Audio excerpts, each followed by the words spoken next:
Hello friends, very good morning. Welcome to daily vocabulary. ఇవాళ vocabulary start చేయడానికి ముందు మీ అందరికీ ఒక చిన్న అనౌన్స్మెంట్. మన ఇన్స్టిట్యూట్లో ఆఫర్ చేస్తున్న యూపీఎస్సీ కోర్సెస్, దాంతోపాటు మనం అందించే చాలా కాంప్లిమెంటరీ కోర్సెస్ అన్నీ కూడా మీరు 3 రోజుల పాటు ఫ్రీగా యాక్సెస్ చేయొచ్చు. కంప్లీట్ కోర్స్ మీకు ఫ్రీగా వచ్చేస్తుంది. 3 డేస్ పాటు యాప్లో ఉన్న ప్రతి ఒక్క వీడియోని కూడా మీరు చెక్ చేసుకోవచ్చు. ఒకవేళ మీకు నచ్చితే ఈ నెంబర్కి మీరు కాల్ చేసి జాయిన్ అవ్వాలి అనుకుంటే మేడంతో మాట్లాడచ్చు. లేదు సరదాగా చూస్తాము, రేపు పొద్దున్న జాయిన్ అయితే ఎలా ఉంటుందో తెలియాలి కదా అనుకున్నా సరే మీరు హ్యాపీగా దీన్ని యూజ్ చేసుకోవచ్చు. దీనికోసం మీరు చేయాల్సిందంతా మన వెబ్సైట్ ltxclasses.com మీరు ఓపెన్ చేయండి, లేదా మన యాప్ ఆల్రెడీ డౌన్లోడ్ చేసుకుంటే యాప్లో ఫ్రీ అని చెప్పి టైప్ చేయండి. ఫ్రీ అని టైప్ చేస్తే మీకు 3 డేస్ ఫ్రీ ప్యాక్ అనేది వస్తుంది. Click and enrol for free. కంప్లీట్గా ఫ్రీగా 3 రోజుల పాటు మన కంటెంట్ అంతా మీరు యూజ్ చేసుకోవచ్చు. ఓకేనా?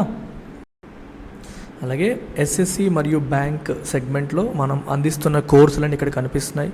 English infinity, quant infinity, CSAT for UPSC, bank infinity, RRB, SSC and bank SSC RRB pack, ఇవన్నీ కూడా మనం ఆఫర్ చేస్తున్నాం. అతి తక్కువ ఫీజుకి అన్నిటికీ కూడా లైఫ్ టైం వ్యాలిడిటీతో మనం అందిస్తున్నాం. Make use of this. వీటి లింక్స్ కూడా మీకు కామెంట్ సెక్షన్లో కనిపిస్తాయి, లేదా మన వెబ్సైట్కి వెళ్ళి ఈ కోర్స్ పేరు మీరు టైప్ చేసినా మీకు వస్తుంది, మీరు చెక్ చేసుకోవచ్చు.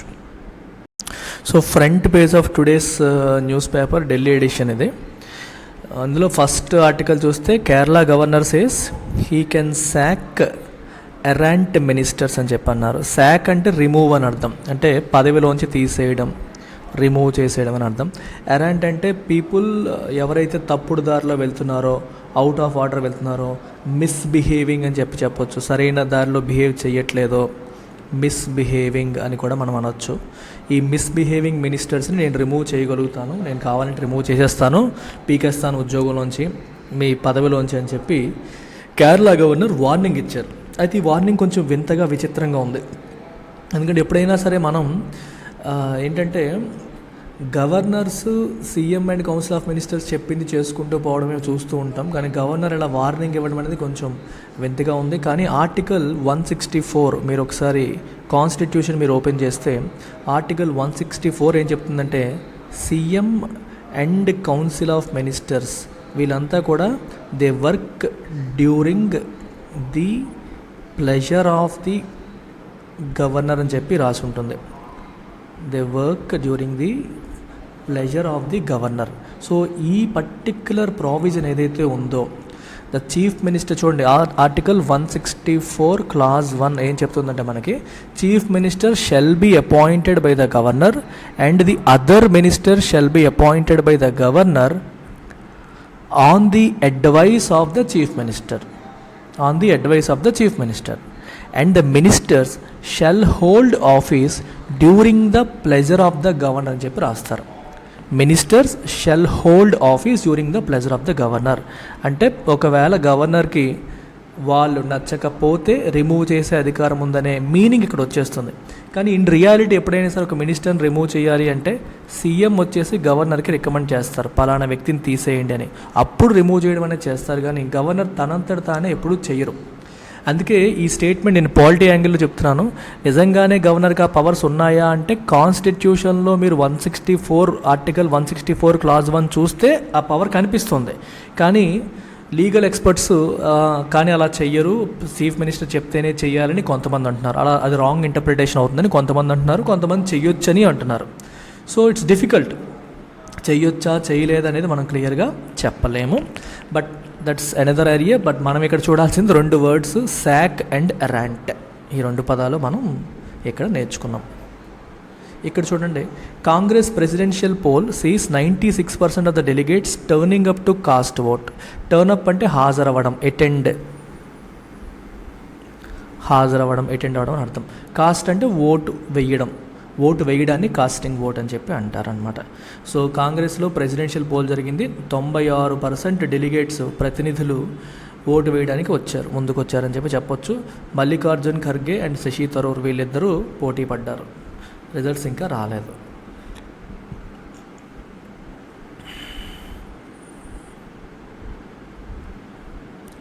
అలాగే ఇంకా కొన్ని మనం ఇదే పేజ్లో చూస్తే, అంటే ప్రతి సెంటెన్స్లో కూడా మనకి ఏదో ఒక వొకాబులరీ అనేది వస్తుంది.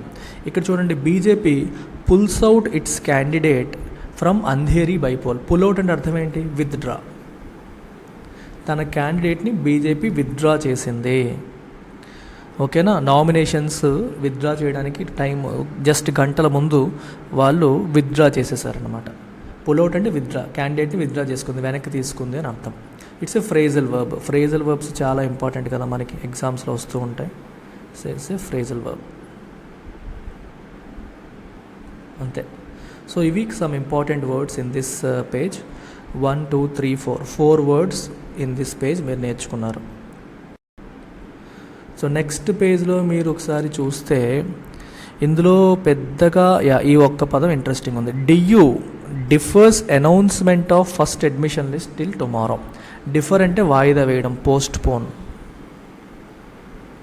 చూసారా, ఫస్ట్ అడ్మిషన్ లిస్ట్ ఇంకా అనౌన్స్ చేయడం అనేది రేపటికి వాయిదా వేసింది. ఇవాళ చేయాల్సింది చేయకుండా రేపటికి వాయిదా వేసింది అని చెప్పి మనం చెప్పొచ్చు. డిఫర్ చేసింది అంటే వాయిదా వేసింది, వాయిదా వేయడం అనేది జరిగింది. ఇక్కడ చూడండి, delimitation report likely to get centre's nod this week. Nod అంటే అప్రూవల్. నాడ్ అంటే మీనింగ్ ఏంటమ్మా? Approval, acceptance. ఇప్పుడు ఫర్ ఎగ్జాంపుల్ మనం ఏదైనా చెప్పామనుకో, ఎవరన్నా తల ఊపారు, ఓకే అని నిలువుగా తల ఊపారు అనుకోండి, దే నాడెడ్ అంటాం. అంటే యాక్సెప్టెన్స్, యాక్సెప్టెన్స్ లేదా అప్రూవల్, మీరు చెప్పింది మేము ఒప్పుకుంటున్నాము అన్నట్టు. డీలిమిటేషన్కి సంబంధించిన రిపోర్టుని సెంట్రల్ గవర్నమెంట్ ఈ వారంలో అప్రూవ్ చేయవచ్చు. లైక్లీ టు గెట్ అన్నారు, చేసే అవకాశం ఉంది, చేసే అవకాశం ఉంది అని అర్థం. 6.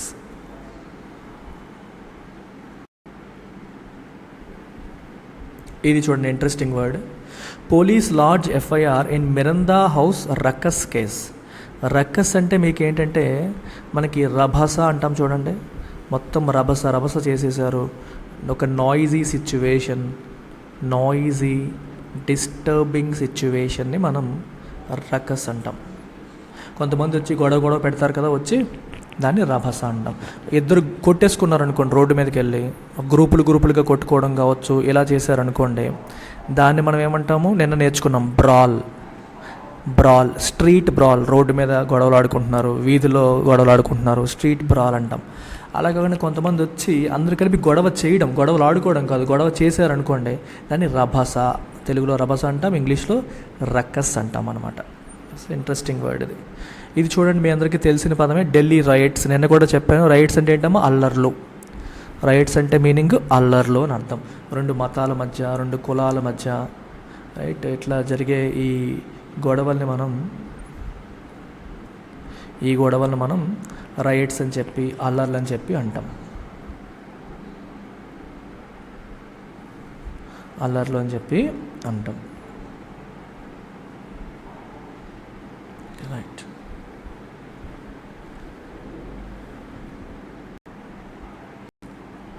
సో నెక్స్ట్ పేజ్లో ఇఫ్ యూ సీ, ఇక్కడ ఇది చూడండి, ఇది interesting word. American historian conferred sir Syed excellence award 2022. Confer అంటే గివ్ అని అర్థం. ఇక్కడ అమెరికన్ హిస్టారియన్ వాజ్ కాన్ఫర్డ్. ఈ వాజ్ అనేది మనకు కనిపించదు. నిన్న కూడా చెప్పాను మీకు ప్యాసివ్ వాయిస్లో, అమెరికన్ హిస్టారియన్కి సయ్యద్ ఎక్సలెన్స్ అవార్డు ఇచ్చారు అని అర్థం. ఆయన ఇవ్వబడ్డారు లేకపోతే ఇచ్చారు అని అర్థం అనమాట. సో ఇది న్యూస్ పేపర్ హెడ్లైన్స్ రాసేటప్పుడు ఈ బీ ఫామ్ని వదిలేస్తూ ఉంటారు. He was conferred, that means he was given what? ఈ సయ్యద్ ఎక్సలెన్స్ అవార్డు అమెరికన్ హిస్టారియన్కి ఇచ్చారు అని అర్థం. కాన్ఫర్ అంటే give. Sachin Tendulkar was conferred Bharat Ratna, లేదా Bharat Ratna was conferred on Sachin Tendulkar. Confer on Sachin టెండూల్కర్కి అది ఇవ్వడం జరిగింది, ఆయనకి అది ఇచ్చారని అర్థం.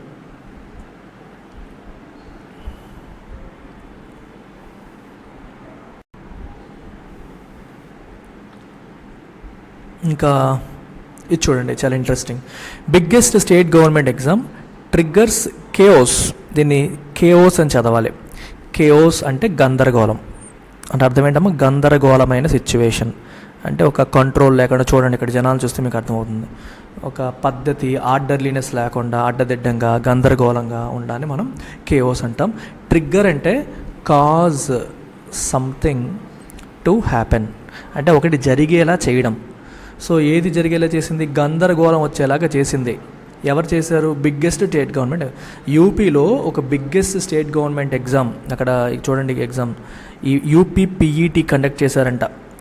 ప్రిలిమినరీ ఎలిజిబిలిటీ టెస్ట్ అనేది కండక్ట్ చేశారు. దీంట్లో 37.58 లక్షల క్యాండిడేట్లు రిజిస్టర్ చేశారు. సో చాలా పెద్ద ఎగ్జామ్ ఇది. సో ఈ ఎగ్జామ్ వల్ల యూపీ రైల్వే స్టేషన్స్, బస్ స్టాండ్స్లో గందరగోళం నెలకొంది.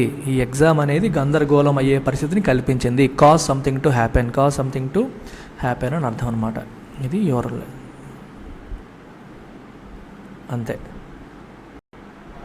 సో ఎడిటోరియల్ పేజ్లో మీరు చూసుకుంటే ఇక్కడ చూడండి, ట్రెడ్ కేర్ఫుల్లీ అన్నారు. ట్రెడ్ అంటే అడుగు వేయండి, అడుగు వేయడం. ట్రెడ్ అంటే మీనింగ్ ఏంటి? అడుగు వేయడం. ట్రెడ్మిల్ అనే పదాన్ని వినుంటారు కదా, మీరు జిమ్లో చూస్తుంటారు ట్రెడ్మిల్. ట్రెడ్మిల్లో మనం ఏం చేస్తాం? దాని మీద నడుస్తాం. ట్రెడ్మిల్ పైన మనం నడుస్తాం, వాకింగ్ చేస్తూ ఉంటాము. ఇంకొంచెం ఫాస్ట్గా నడిస్తే ఫాస్ట్గా దానిపై నడుస్తూ ఉంటాం కదా. ట్రెడ్ అంటే అడుగు వేయడం అనే మీనింగ్ అనమాట మనకి. వాక్ అని అర్థం. సింపుల్గా చెప్పాలంటే వాక్ ఒక స్పెసిఫైడ్ వేలో, ఒక పద్ధతిగా నడడం. ఎలా నడాలి? ఇక్కడ కేర్ఫుల్గా. ఇక్కడ ఇన్ఫ్లేషన్ అనేది అదుపు తప్పుతోంది. మనం ఇన్ఫ్లేషన్ని అదుపు చేయడానికి ఈ యొక్క ఆర్బీఐ అనేది చాలా జాగ్రత్తగా వెళ్ళాలి, అడుగులు కేర్ఫుల్గా వెయ్యాలి అని అర్థం అనమాట. That is the meaning of tread. Walk in a specified way, walk in a slow and careful way అని అర్థం. Or to put your foot అని, అంటే నడవడం అనే మీనింగ్ వస్తుంది. టు వాక్ సింపుల్గా చెప్పాలంటే.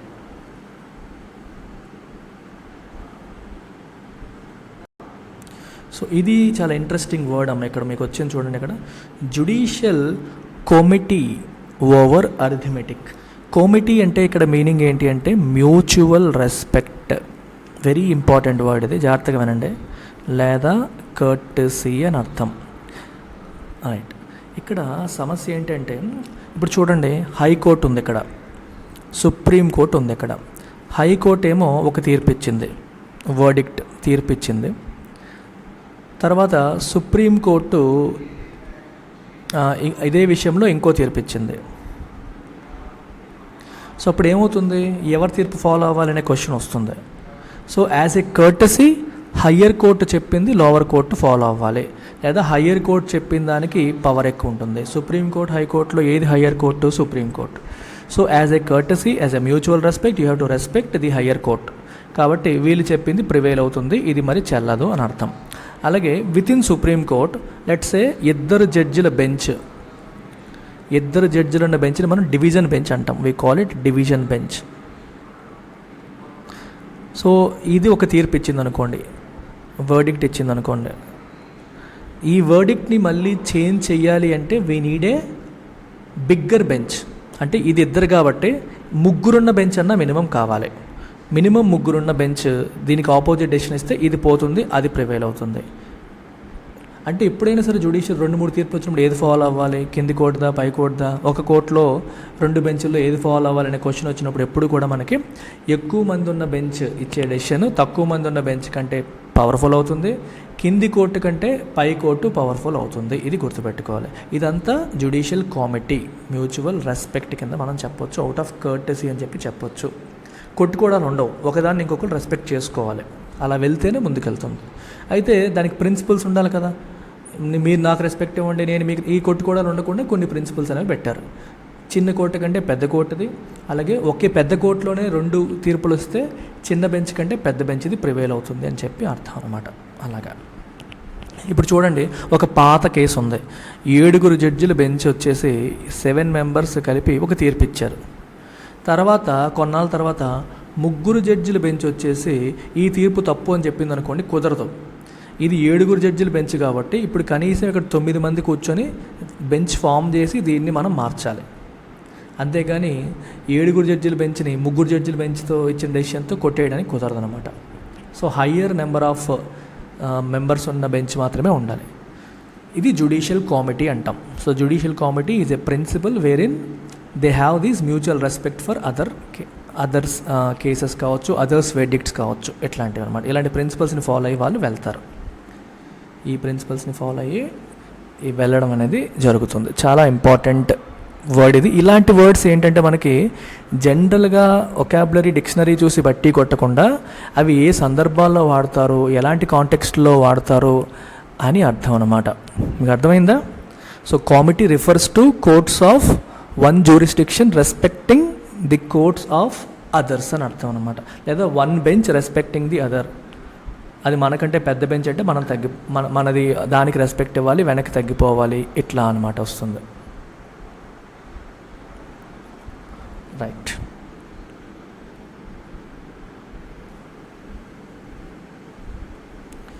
ఇక్కడ చూడండి,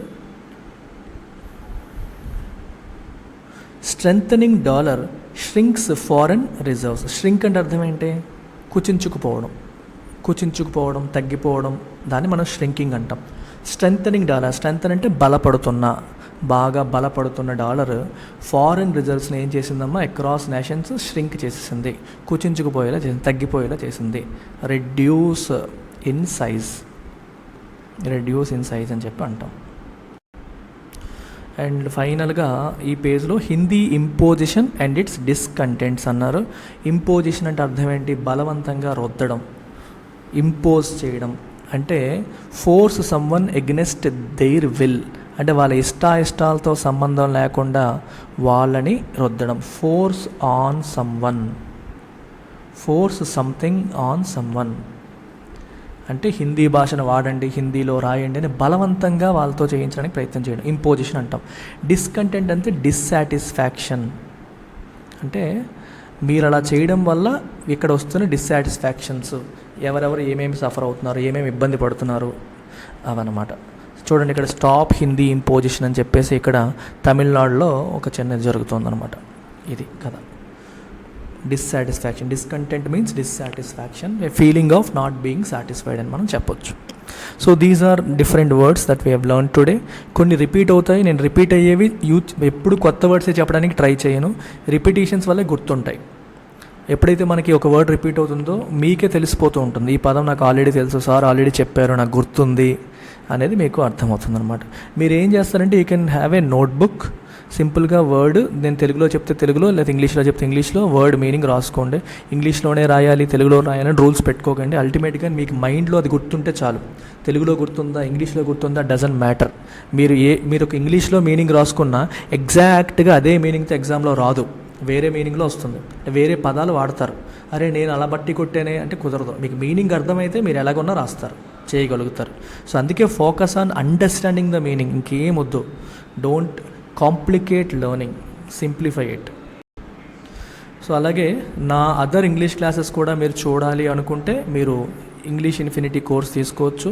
ఐబీపీఎస్కి, ఎస్ఎస్సి సీజీఎల్కి, యూపీఎస్సి సీసాట్కి, గ్రూప్ 1 and 2 ఏ కాంపిటేటివ్ ఎగ్జామ్కైనా కేవలం 1000 రూపాయలకే మనం ఇంగ్లీష్ ఇన్ఫినిటీ కోర్స్ అనేది ఆఫర్ చేస్తున్నాము.